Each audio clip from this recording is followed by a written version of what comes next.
안녕하세요. 캔들피그의 이런저런 시간입니다. 지금 환율 때문에 온 나라가 비상인데, 환율하면 우리가 가장 먼저 떠올리는 경제 위기가 있죠. IMF 외환 위기입니다. 환율 자체가 위기의 원인이라고는 볼 수 없지만 금리와 환율을 이해하기에는 상당히 도움이 되는 과거 사례이기도 한데요. 그래서 오늘은 금리와 환율을 중심으로 당시의 이야기를 해볼까 합니다. 지금 상황과 비교해서 어떤 부분이 많이 닮았는지, 또 다른 부분은 어디가 다른지 생각하면서 들어주시면 좋을 것 같습니다.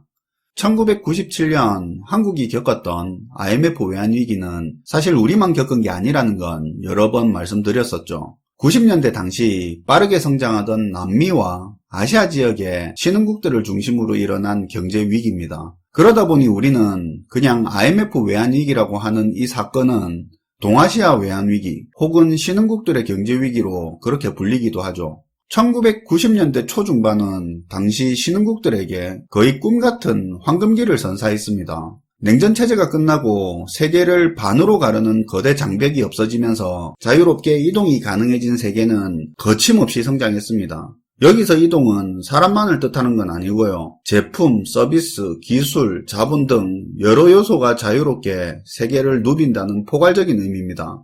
신흥국들의 황금기였다고 할 수 있는 1990년대 초 상황을 그 시절에 유행한 노래 이야기하면 당시 분위기가 쉽게 떠올려질 것 같은데요. 연령대가 낮은 분들은 모를 수도 있지만 저희 채널 주 연령층이 40, 50대인 걸 감안하면 괜찮은 접근 방법일 것 같습니다. 당시 유행했던 노래가 015B의 아주 오래된 연인들, 그리고 당시 혼성 댄스 그룹으로 인기 있었던 잼의 난 멈추지 않는다, 마로니에의 칵테일 사랑. 이건 아직 들어도 잘 만든 것 같습니다. 아무튼 이 시절 기억을 더듬어 보면 그때 경기가 얼마나 좋았는지, 그리고 얼마나 빠르게 성장하고 있었는지 나름 기억이 날 것 같은데요.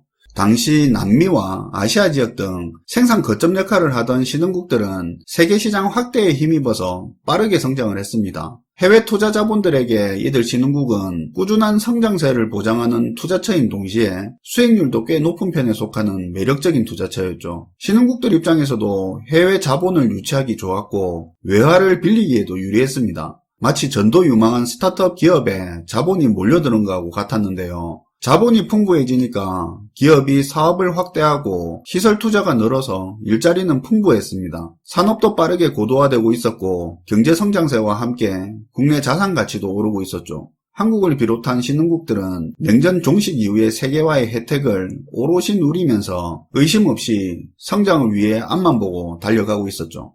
자, 신흥국들의 분위기는 이랬는데 그 당시 미국은 어떤 분위기였을까요? 미국에서는 1994년을 전후로 과거 악몽을 떠올리게 하는 징조들이 나타납니다. 그게 뭐길래 천하의 미국에게 악몽 같은 기억일까요? 미국은 70년대 오일 쇼크 때부터 80년대 중반까지 오랜 기간 동안 지속적인 물가 상승과 침체가 동시에 일어나는 지독한 스태그플레이션을 겪었습니다. 1994년 기준으로 보면 10년도 안 된 일이죠. 근데 이게 끝이 아니었습니다. 그 스태그플레이션 이후 80년대 후반부터 90년대 초까지 또 문제가 생기는데요. 저축 대부조합이라고 우리와 비교하자면 저축은행, 상호신용금고점에 해당하는 소형 금융기관들이 부실로 인해서 3분의 1 가량이나 되는 엄청난 수가 도산하면서 금융위기를 겪게 됩니다. 경기를 살리기 위해서 금융규제를 풀었는데 이로 인해 부동산 가격이 상승했고 대출 수요가 느니까 당연히 전국 각지의 저축 대부조합들은 더 많은 대출을 해주기 위해서 예금이 더 필요했겠죠. 예금 유치 경쟁은 상당히 치열했는데요. 당장의 예금 유치에 눈이 먼 나머지 감당하기도 힘든 예금 이자를 서로 준다고 열을 올렸습니다. 당연히 이 행동이 저축 대부조합들의 수익성 악화의 시작이 되었겠죠. 수익성이 이렇게 안 좋아지면 이걸 만회하기 위해서 어떤 선택을 하겠습니까? 쉽게 예상되다시피 상업용 부동산과 고위험 고수익 분야에 투자를 늘리게 됩니다. 빚으로 뻥튀기 되면서 올라간 부동산 경기는 한계에 치달을 수밖에 없는데요. 부동산 경기가 꺾이기 시작하면서 이들 금융기관 상당수가 부실로 도산하게 되고 저축 대부조합 사태라는 금융위기로 번졌던 겁니다. 80년대 중반까지 극심한 물가 상승과 침체를 동시에 겪었던 스태그플레이션, 연이어 금융 완화와 부동산 가격 상승으로 야기된 금융위기, 이 모든 게 1994년 그 시절 미국에겐 10년도 안 된 생생한 기억이었습니다. 그런 이유로 당시 미국에게는 물가 상승하고 부채 증가로 인한 자산 가격 상승은 조짐만 보여도 아예 싹을 도려내야 할 만큼 중요하게 여기는 부분이었는데요. 그런데 그 조짐들이 나오기 시작했던 겁니다. 사실 지금 관점으로 그 당시 지표들을 봤을 땐 그렇게까지 예민하게 반응할 필요가 있었나 싶지만 그때는 아니었습니다. 미국은 경기 회복에 따른 인플레이션과 부채 증가로 인한 버블이 애초에 고개 들지 못하도록 처음부터 길을 꺾는 데 열중을 했는데요. 그 방법으로 당시 3%였던 미국의 기준금리를 불과 1년 동안 6%로 2배를 올려버렸던 겁니다. 부채가 크게 늘어날 여지를 애초에 차단해버린 거죠. 그럼 미국 금리의 급격한 상승이 신흥국들에게 의미하는 바가 무엇일까요? 첫 번째는 달러로 돈을 빌렸거나 빌려야 할 신흥국 기업이나 금융기관 입장에서는 한순간에 이자 부담이 2배 이상 늘어나는 걸 의미했습니다. 두 번째, 해외 자본 입장에서는 굳이 신흥국에 머물지 않아도 될 만큼 미국 채권들의 이자율이 매력적이게 변했다는 겁니다. 그리고 세 번째는 앞서 말한 두 가지 이유로 인해서 해외 자본 이탈 위험이 커지고 해외 자본 의존도 높은 신흥국 경제가 불안해진 겁니다. 이럴 땐 눈치껏 조금이라도 일찍 빠져나가는 게 유리하겠죠. 다들 그렇게 생각하니까 해외 자본들은 앞다퉈서 빠져나가기 시작한 거고요. 여기서 환율 문제가 먼저 생깁니다. 간단한 거라 다들 아시겠지만 모르는 분들을 위해서 말씀드리자면 해외 자금이 국내에서 대규모로 빠지면서 환율 문제가 생기는 논리는 간단한데요. 해외 자본이라 부르는 그들이 가진 돈은 달러죠. 달러로 한국 주식을 살 수가 없고 한국에 공장을 지으면서 공사 대금을 달러로 지불할 수는 없을 겁니다.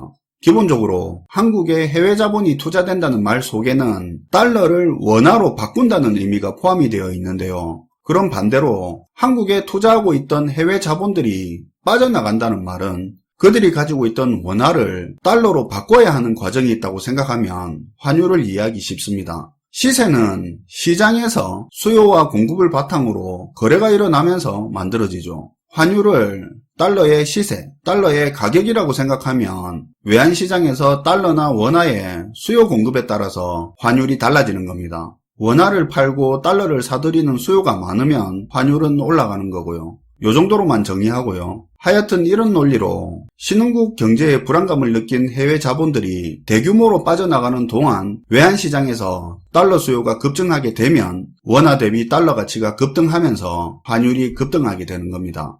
환율 이야기 대충 했고 기준금리를 이해하기 제일 쉬운 방법으로 한번 정리를 해드릴게요. 채권을 만기별로 봤을 때 만기가 하루짜리, 일주일도 안 되는 며칠짜리 채권이 안전합니까? 아니면 3년짜리, 10년짜리 그런 채권이 안전합니까? 이건 질문할 필요도 없겠죠. 돈 받을 사람 입장에서 생각해보면 만기가 짧은 게 제일 안전하겠죠. 반대로 말하면 만기 며칠짜리 초단기 채권이 안전하긴 제일 안전하지만 이자는 제일 낮다는 의미가 됩니다. 중앙은행이 건드리는 채권은 이런 초단기 채권의 금리고요. 이걸 우리는 기준금리라고 합니다. 최대한 단순히 생각하면 기준금리가 세상에서 가장 낮은 금리고 이게 마치 이자율의 하한선 역할을 합니다. 기준금리를 인상하면 이자율 하한선이 올라가는 거죠. 제일 싼 채권 이자를 올리니까 다른 것들이 따라 오를 수밖에 없는 거죠.